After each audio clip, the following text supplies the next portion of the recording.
Welcome to Up to the Minute. I'm Todd Duplantis. It's Monday, May the 11th. Thanks for being here with us on this Monday. Another week into another week of working remotely. It seems like forever since we've been back in the buildings. But we've got all your HCC news and information that you need to know. Brittany Pacheco is joining us from her nerd room.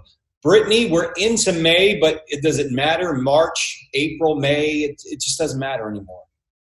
Good morning, Todd. No, at this point, I don't really think it matters. We're approaching our, second month of working remotely, basically. So, it is the new way of life, but that's okay. We're here, like you said, to share the latest news from HCC. And I've also got some fun stuff to share towards the end of this show. So everyone watching, be sure to stick around just for some cuteness if you guys are into cute little puppies that like to swim. Spoiler. But for everyone who's joining us on Facebook Live, we appreciate you being here with us today. Be sure to like our Facebook, Twitter, and Instagram pages and head over to our YouTube channel where you can find thousands of videos from HCC. And be sure to subscribe to our channel and hit that notification bell so you can be the first to find out the latest from HCC.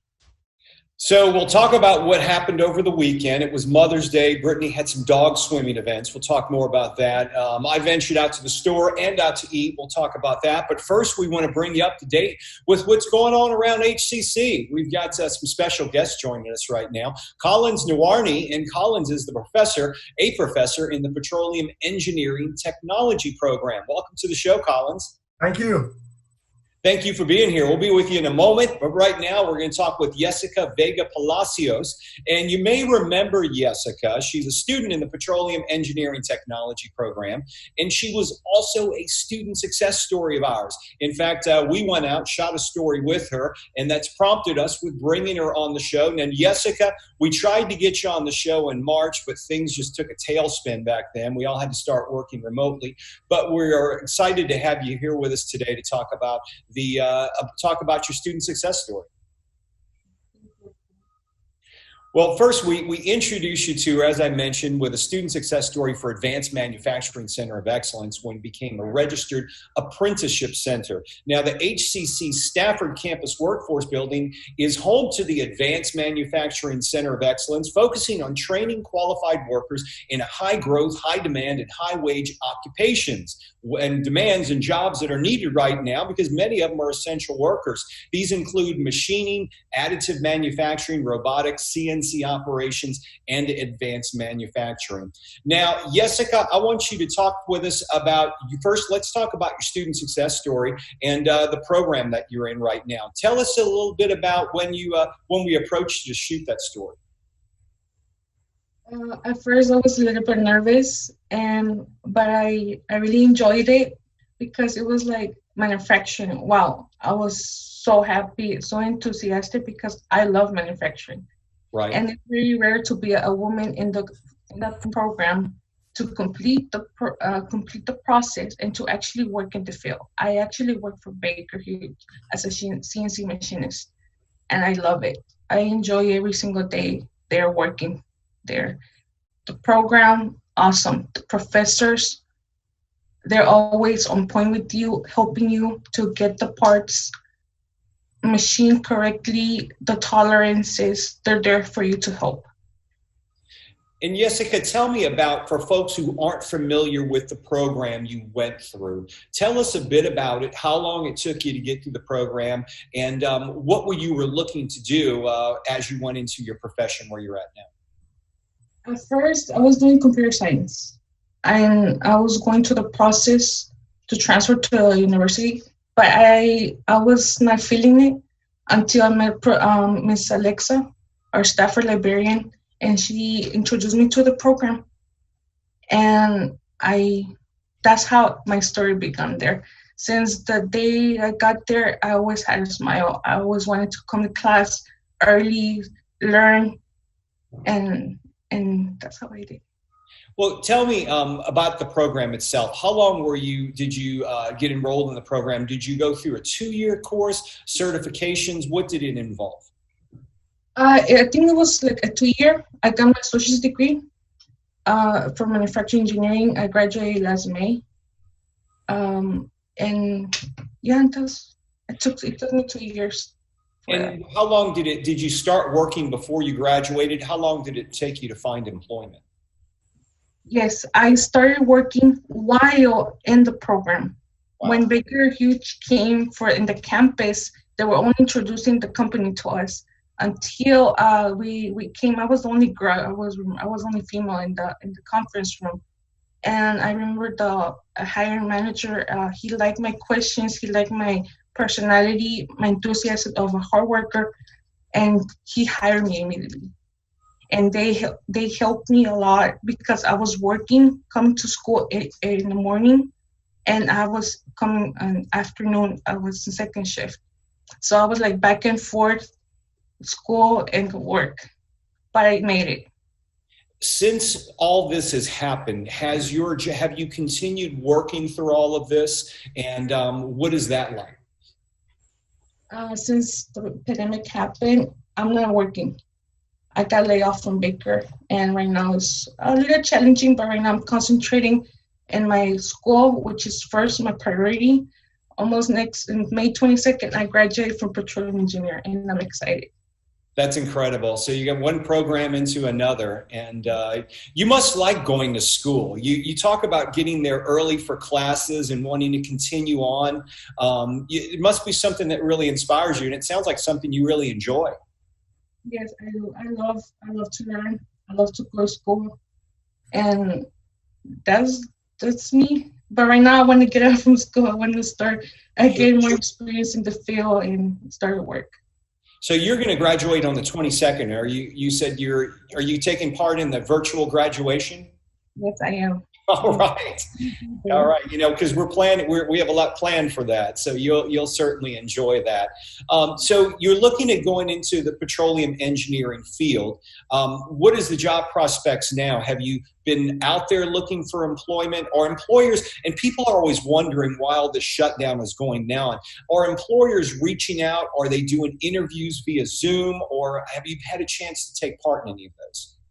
Yes, I have been starting searching on works, and they have been calling me.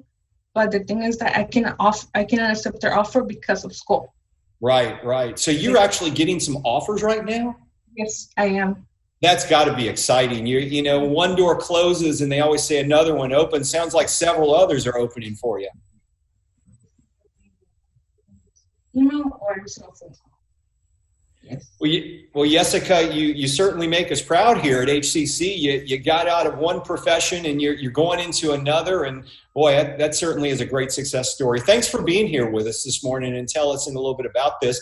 And to tell us more about the petroleum engineering field, we've got Collins Nwaneri, who is a professor. And Collins, I guess stories like this are pretty inspiring. And what really inspires me the most is you hear about people getting laid off, but here Yesika's been able to overcome that and go back for more schooling. Now she's got more opportunities. That's correct. It's always a learning field in this profession. You have to always add more skills to what you already have. So what she's doing is great. She has some experience working in manufacturing, and she's coming now to study in petroleum engineering technology, so she can blend both her experience and the application in petroleum engineering technology to give her more opportunities. So she's doing great. What she's doing is the right step to do. Collins, I know there is a need for more women in the petroleum really in the energy sector industry. This sounds like a perfect opportunity for anyone to jump on to gain a meaningful career. Yes, that's correct. Because historically, whenever the oil price fluctuates, right, that's a good time for you to get your degree and be ready for the next upturn. So, this is a prime time for people to, come to the program, get some skills, and be ready, for opportunities when things kick up back again. So let me ask you, I imagine you guys are delivering instruction online right now. How is that working out? What's been the reaction of your students? And particularly when you have to involve labs, which you can't do right now in person, how is that working? Well, it's been a challenge, and then we've been able to, adjust to it. And we're using, we're flexible in our lectures now. So basically, for my program and for the courses I teach, I normally give them, we give them hands-on practical exercises to do, and also, we have some videos on equipment operations as it pertains to petroleum engineering technology. So it's, but I think we're getting around it, and I think the students are doing great adapting to the new change. And it's and also it's a learning opportunity for both for the students and the professors. But it's been great, and it's been great and fun. We're using all the tools we can to bring that lab experience to them virtually. Collins, Yesika just mentioned that she's already had several offers and she's about to graduate. Is that common among your students who are going through this program to have employers reaching out to them, especially during this time right now where we're all under quarantine? Is that common to have a job before you graduate through your program? Well, I think it's common, right? It's common because what's happening is there's going to be a need for a lot of the skill set that she's studying for. And there's going to be a need, and because they've got a lot of companies that need to fill in as people with that kind of skill set. And so it's very common. And again, she has some work experience in manufacturing, so that even makes it much more better. And so they're always looking for, petroleum engineering technologies, in addition to people that have some additional skill set or experience in other areas. So it's very common. Yesika, I want to ask you again. I know you mentioned you were laid off from Baker Hughes. When you when you were laid off, did you imagine that you'd have job opportunities coming to you this soon, with being the fact that you're about to graduate in May from the Petroleum Engineering Technology Program? At first I did not, but then I got my hope up again, and I did. I was like, wow. I was like, my phone don't stop ringing because I submitted my resume in almost a lot of websites. I even did a LinkedIn account, and people been contact me and everything. But the only thing is that school is the one that is letting me from getting those jobs right now. Well, you've only got a couple of weeks left because that graduation's a little more than a week away now. Yes, it is. I'm excited. So, Collins, let me ask you, I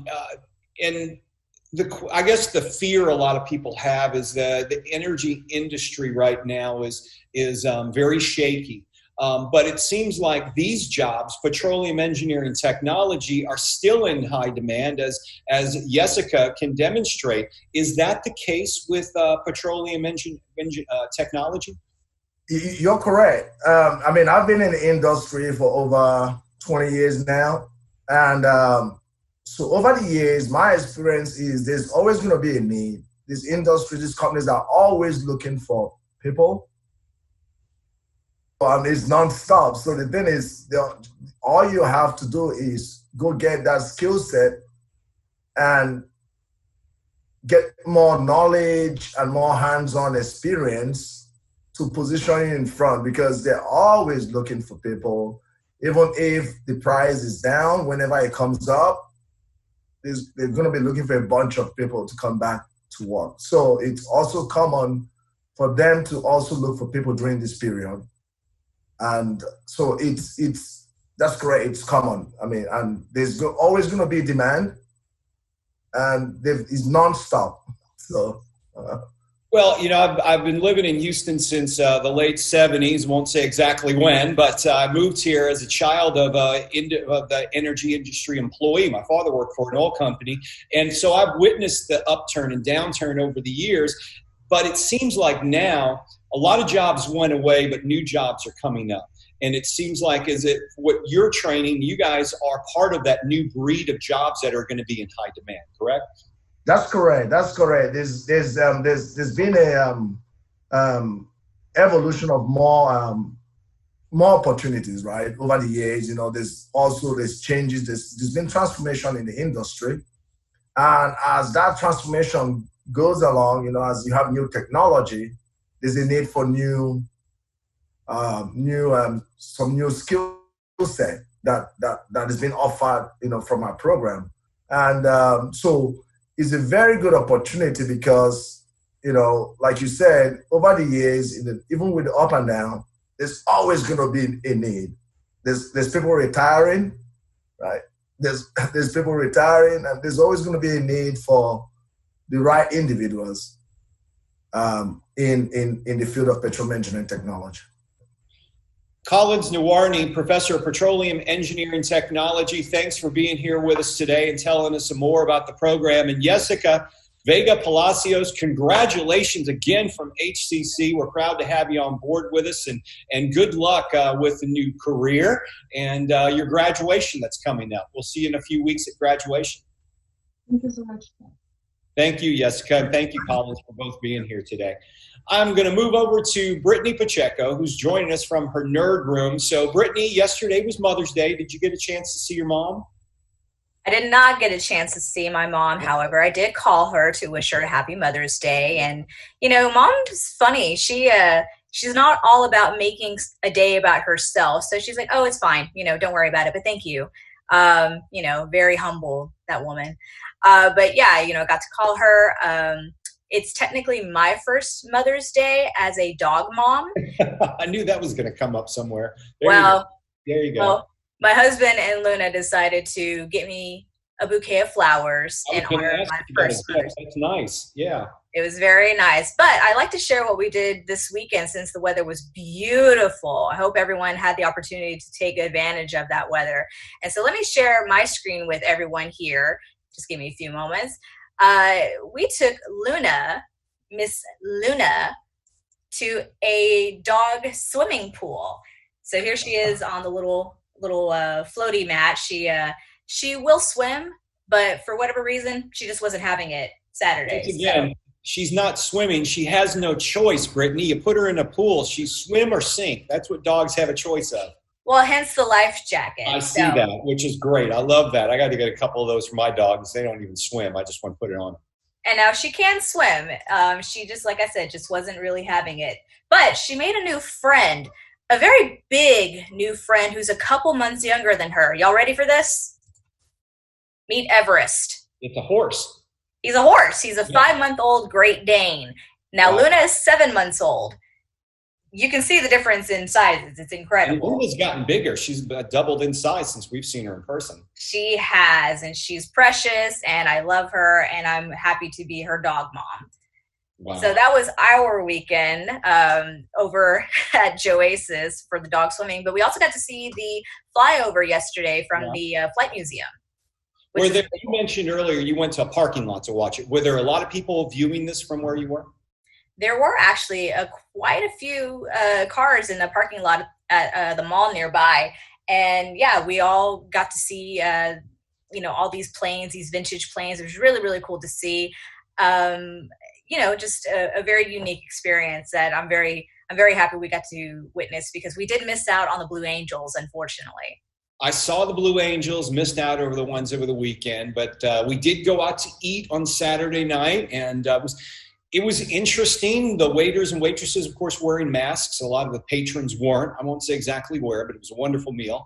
And then we went to a sporting goods store, wore the masks there, and I had some cards I got for Christmas left over, so we went to go spend a little money doing that. But the best score from the sporting goods store, Brittany, I know you'll love this. The Houston Roughnecks gear is all 75% off. Got a long sleeve T-shirt for about $5. So go buy it while you can, while they're at deep, deep discounts. It's a shame that team's gone. It is a shame. They're our only undefeated team in Houston. I mean, it's a shame that league just is no more. But hey, 75% off. You can't beat that. unless can't beat it. it's free. I personally think, they're run by Vince McMahon. The guy knows what he's doing. He's going to bring him back in a couple of years. People are going to miss him. So he knows what he's doing. This is all a stunt. That man didn't become a billionaire doing with the WWE without knowing a few marketing moves. So I think he has a plan. But anyway, Houston Roughnecks, we sure do miss him, and I'll wear the shirt proudly. So, Brittany, we got a couple of things going on we wanted to mention. One thing that students will need to know is that summer and fall registration are both going on concurrently right now. That is correct, Todd. So students, take advantage of this opportunity to go and register for your summer and fall classes. Summer classes are going to start next month, if I'm not mistaken.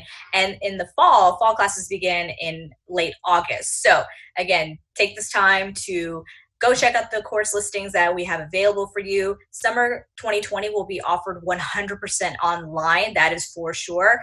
Fall, that's to be determined. We're hopefully going to be back in the buildings before fall, but we're going to wait to see what the CDC, federal, state, and local governments have to say about that. So just hang tight, but keep your education at the forefront.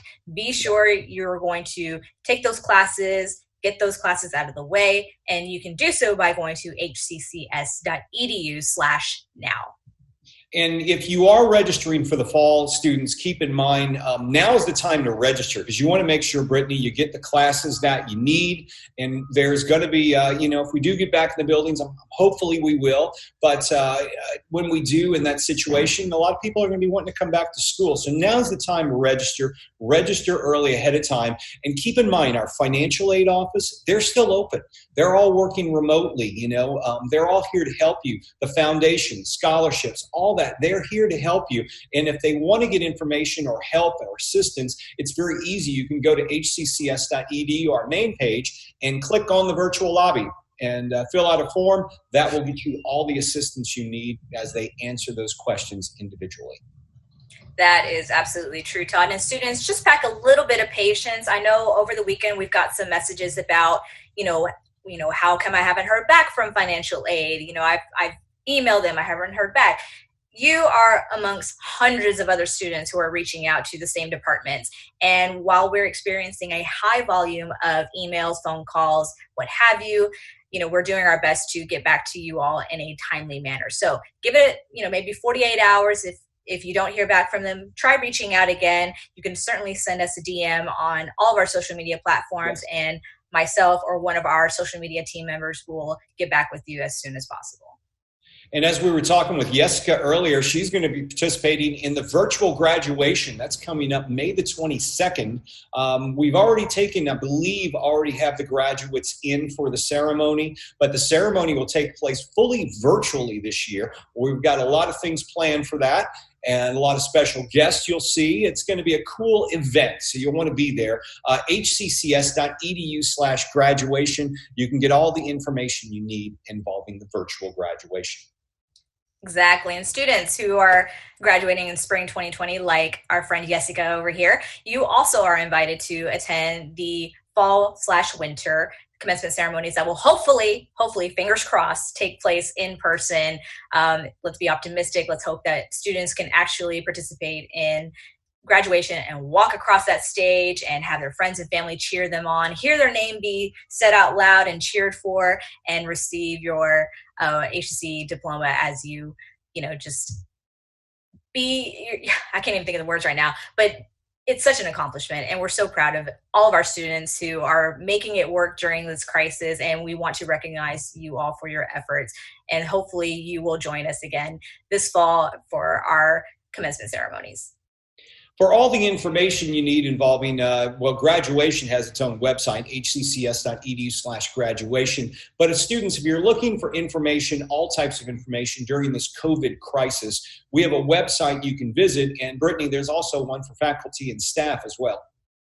Correct. So for all announcements that are from the college dealing with grading, new grading policies. We also have a new waiver for our distance education fees. All of those announcements can be found on on one page, and that is going to hccs.edu/health-notice. And for students, for all of your resources right there at your fingertips, be sure to head over to hccs.edu/COVID-19 students. Our departments have had to make accommodations because of COVID-19. So be sure you're familiar with everything that's going on. If you have questions about testing, financial aid, counseling, textbooks, you name it, it's going to be there. And if it isn't, be sure to utilize that virtual lobby form. You know, Brittany, we were talking earlier about eating out and all that stuff, and you had mentioned what's your go-to restaurant that you were talking about a few weeks ago about for takeout food? Where are you picking it up from now? Oh, so I am a huge fan of Vietnamese food. I think it's delicious. There is a small business out here in the northwest side of town, kind of close to Tomball where I live, and it's called Tutu Sandwich. They've got great sandwiches. They've got great vermicelli and sweet and sour chicken, you name it. I've been going to that place since I was about 8 or 9 years old. So I am diehard for this place. But another place that I love back in the north side, back home, is the original Teotihuacan on Irvington. Great Mexican food. Yep. Oh my goodness. Their fajitas are awesome. Yeah. So those are my go-to places. Collins, do you have a go-to place that you've been ordering out for during this crisis? Let's see if I can unmute your mic. There you go. Can you hear us, Collins? Yes, let me unmute it.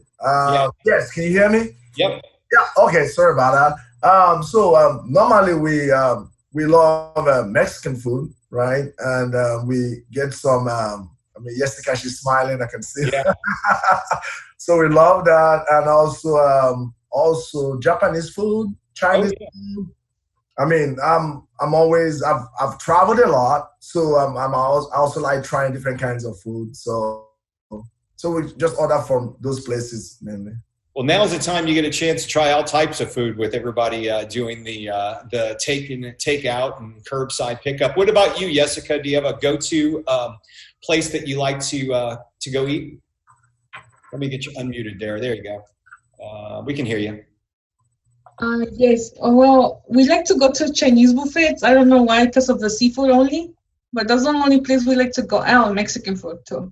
Have you been picking it? Do the buffets let you pick up at this time, or have you been able to get stuff from them to go? No, we've been doing being home and doing cooking at home. So we haven't been out. I got you. Well, hopefully we'll all be out again soon. Yesika, thanks again for being here with us. And Collins, thank you for joining us today and telling us about the program. We look forward to hearing from you again in the future. Thank you very much. Thanks for having me. Thank you. And Brittany, once again, another show down. It looks like we are into, was this the 8th week we're doing this way? We're approaching the 8th week of doing it this way. But before we sign off, Todd, I do want to give one last announcement that will be beneficial for not just our HCC students, but to the community as a whole. HCC Eastside Campus is a site for COVID-19 testing. You do not need an appointment. You do not need to show any symptoms. You can just simply drive there between now and May 15th from 9 a.m. to 4 p.m. Again, this is happening at our HCC Eastside campus, also known as our Southeast campus. And all of that information can be found on our graphics across our social media platforms on Facebook, Twitter, and Instagram. Again, no appointment needed. You just simply drive up and just pack some patience and you will be serviced. That's right, and that's happening at HCC Southeast. Now, that wraps up the show for today. Tomorrow, we want you to join us. We've got special guests. Trustee Robert Glazier will be here, and he's bringing on a professor, Brittany, Dr. Patricia Dodd, of the HCC English Department. And, you know, she's been to more than 100 countries. Can you believe that? She is goals right there. I would love to be her travel partner because I do love to travel to new places. We're gonna talk to her about some of those places and some of her most favorite places that she's traveled and why she liked to go there. So we'll hear from her tomorrow and Trustee Robert Glazier. Brittany, thank you for being here this morning. I'm Todd Duplantis. You're up to the minute. We'll see you tomorrow at 10 a.m.